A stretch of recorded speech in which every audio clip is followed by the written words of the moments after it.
sis. Hello mga sis. Share ko lang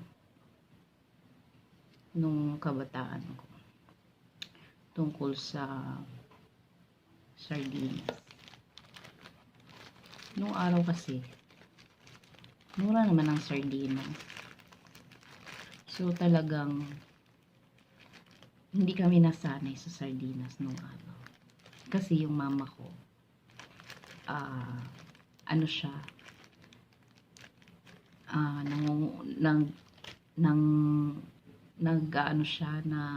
pumupunta sa palengke, tapos kumukuha siya doon ng mga paninda, tapos nilalako din niya sa lugar namin, sa province namin. Nung kabataan ko po yun, no? Kaya medyo sa sardinas is talagang masarap na sa amin nung kabataan namin. Marami din kami magkakapatid. Pero hindi talaga kami nasanay sa sardinas.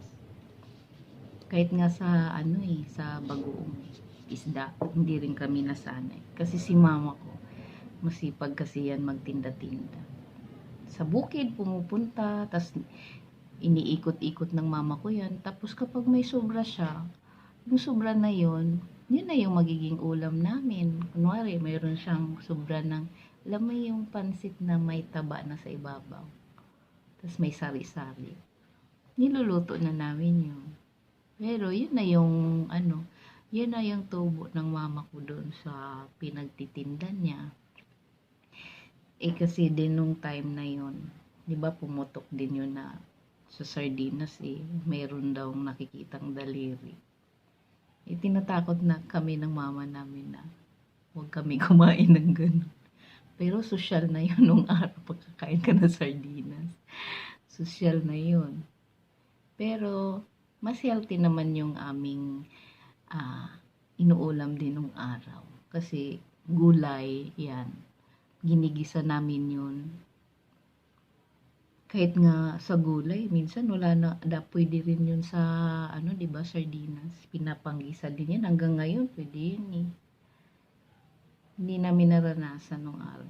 Magkaroon man kami ng sardinas, yung hindi makatinda si mama ko.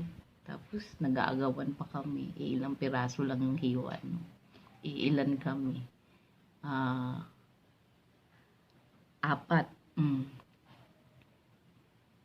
Tapos yun nga, kasi kahit ngayon kahit nga sa bagoong isda tinatakot din kami ng mama namin na may kasama daw butiki. Kaya talagang kahit pa paano, hindi kami nasanay sa ganong ulam.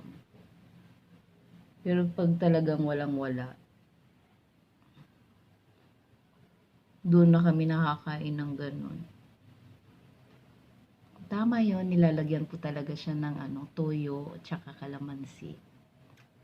Bira pa nga yun magisa na katulad ngayon ginigisa natin na may itlog, di ba? Kasi talaga nung araw, ganon kahirap.